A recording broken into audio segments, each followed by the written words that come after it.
Stellar XLM could see trillions of throughput as one of the chosen ones by the BOE, BIS, ECB and the IMF. And I tell you, when you think about that, you have to think why and who's involved. Well, I just told you who's involved, but who are the figureheads? Who are the names? Well, Christine Lagarde's one of them. And on the 13th of July, I missed a post from the ECB by Christine Lagarde and her counterpart. But let's talk about that. And let's think about my previous video on Stellar being one of the candidates for the CBDC, to run the CBDC on that blockchain with another couple of companies, to probably provide some payment corridors for specific countries, so that the CBDC can run smoothly, and as a means for testing. But let's think about that. So Nathan, without further ado, take it away. Okay, thanks Nathan. So, key objectives of the digital euro. This is by Christine Lagarde and Fabio Panetta. Fabio Panetta. Let me just inform you. Christine Lagarde used to be head of IMF, the International Monetary Fund, and she advanced to the ECB. Now, she's always been one to be talking of distributed ledger technology as the way forward, and kind of shuns Bitcoin. Now, when we talk about distributed ledger, we're talking about assets like XRP, we're talking about XLM, assets that are blockchains, that are energy efficient, that are that are more innovative, that can scale. You could produce smart contracts. So that's Christine Lagarde in terms of where we are with blockchain. Now, I read on. The way we pay is becoming increasingly digital. To ensure financial stability in the digital age, it is crucial that we all still have easy access to central bank money, which is the foundation of our currency. The digital euro can achieve that. For many decades, we have had successful payment models. Central banks have provided the monetary basis, cash for individuals and central bank deposits for banks, often referred to as public money, and the private sector has often had its own payment solutions, for instance, gyro payments or cards that are based on commercial bank money, such as deposits. This is often called private money. The stability of this hybrid model rests on private money being backed by public money. Money offered by private intermediaries can be converted to public money on a one-to-one basis at any time. In this way, public money serves as an anchor for the whole payment systems. Now, payments are undergoing a disruptive challenge, and we all hear about this disruptive challenge. Blockchain is the big disruptor of the decade, of the century, and that being we're at a new industrial revolution, and that is for payments. But I read on. But payments are now undergoing a potentially disruptive transformation. People are increasingly paying digitally instead of with cash. Cash cannot be used in e-commerce, and may physically store also prefer cashless payments.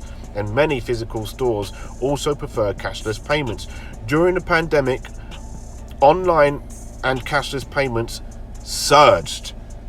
This trend towards digital money is convenient for many of us and creates a wealth of opportunities for financial innovation and inclusion, but it also poses at least three risks. First, if cash is used less and less, public money could ultimately lose its role as a monetary anchor in Europe. People's trust that private money can also be converted into central bank money could be jeopardized, eventually damaging trust in the euro itself. And globally, the international role of the euro could be undermined, especially if other large economies introduce central bank digital currencies, CBDCs, that can be used cross-border. A digital payment ecosystem without a strong monetary anchor would create confusion. So, second, in such an environment, people's demand for secure and riskless digital payments would have to be met by private sector instead. But private providers cannot truly replicate the role of central bank money. A digital payments ecosystem without a strong monetary anchor would create confusion about what qualifies as money. Take crypto assets, for example. They cannot guarantee one-to-one convertibility with central bank money.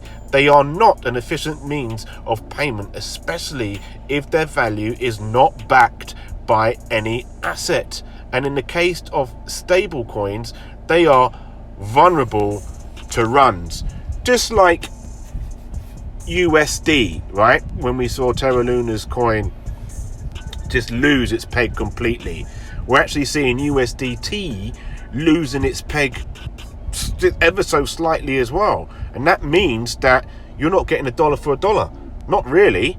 You know, they may provide you with $1 for $1 if you cash in, but for how long if it's consistently losing its peg, just like Terra Luna? So, you know, Christine Lagarde really has a point there. You know, it needs to be, if we're having this kind of stable coin situation, it needs to be 100% backed by central bank money or cash in the bank. Yeah, it needs to be, or assets of equivalent. So you've got to have equivalent amount of gold, an asset that far outstrips fiat currency. So when I say outstrips fiat currency, I mean say that its value over time is going to increase tenfold more than what it would do if you left your fiat currency in the bank. At least at that point, you know, you could then say that you're backed. So currency is backed by property, gold, silver, precious metals, diamonds, you know, precious jewels, emeralds, of the like. You know, something that has and it doesn't have that has a finite you know, amount. So I read on. All this means that we are not to preserve a stablecoin and reliable payment system in Europe. We need to preserve the role of central bank money in the digital age. So, central bank money for the digital age. She goes on and she talks about, you know, the real need to make sure that CBDCs for the euro are in place as early as possible. Otherwise, other territories, you know, China, you know, other countries around the world, for example, could be using this CBDC to their advantage like this, and then become the reserve currency, the international reserve currency, much like what the dollar is right now. The dollar could lose that to China because of this digital age, the CBDCs. And look, you should read this post and understand that you know, it's so important that all these blockchains come together right now and provide this solution. But read on. Only a widely accepted digital euro can make a difference, but the digital euro can only be successful if it becomes part of the everyday lives of Europeans. It must add value compared existing solutions. compared to existing solutions. What will it take? It is too early to decide on the details of the design. We expect to complete the investigation phase of our digital euro project in the autumn next year, 2023. But some key principles are already clear. First, a digital euro must respond to the needs of its users. Research has shown that what users value most is wide acceptance, ease of use, low cost, high speed, security, and consumer protection. XLM, Stellar, XRP, Ripple.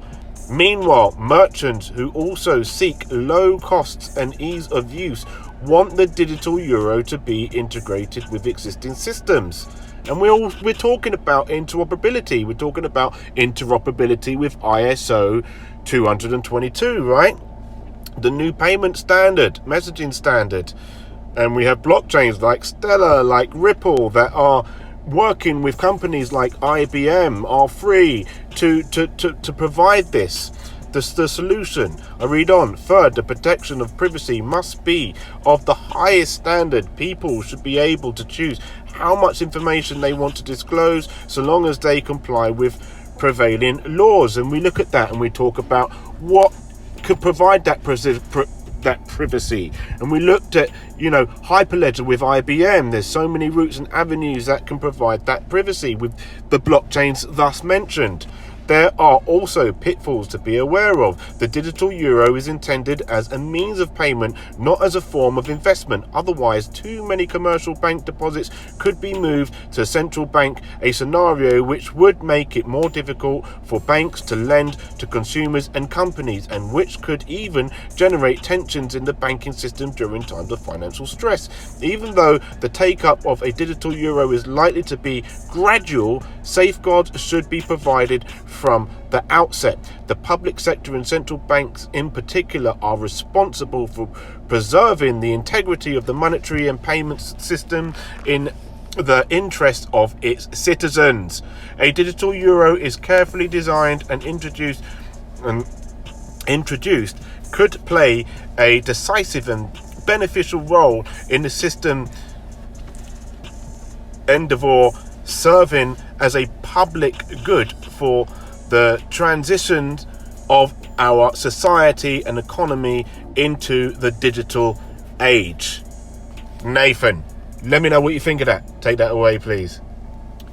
Yes, Nathan, that was great. Thank you. And on that note of CBDCs and the importance of the Euro Federal Reserve ensuring that they have a very strong CBDC, and the UK as well with the British pound. I know we have the real-time gross settlement with the Bank of England that's introduced already, and that's proven to be quite strong. But we really need to step it up a bit with these blockchains like XLM, like XRP, to ensure that we have the most innovative and quickest and smartest and interoperable blockchains available to do these transactions. But really, you can see where the threat is. You've only got to look at what Ray Dalio is saying and watch one of his videos. I'll try and link it down there in the comments for you guys. But yeah, do read that post from Christine Lagarde, head of the ECB. I'm Nathan, aka Nathan of Zion. Smash the Zion coin up there. Oh God, excuse me. Like and subscribe, and I'll see you in the next one. Just there. Have a great day now. Cheers.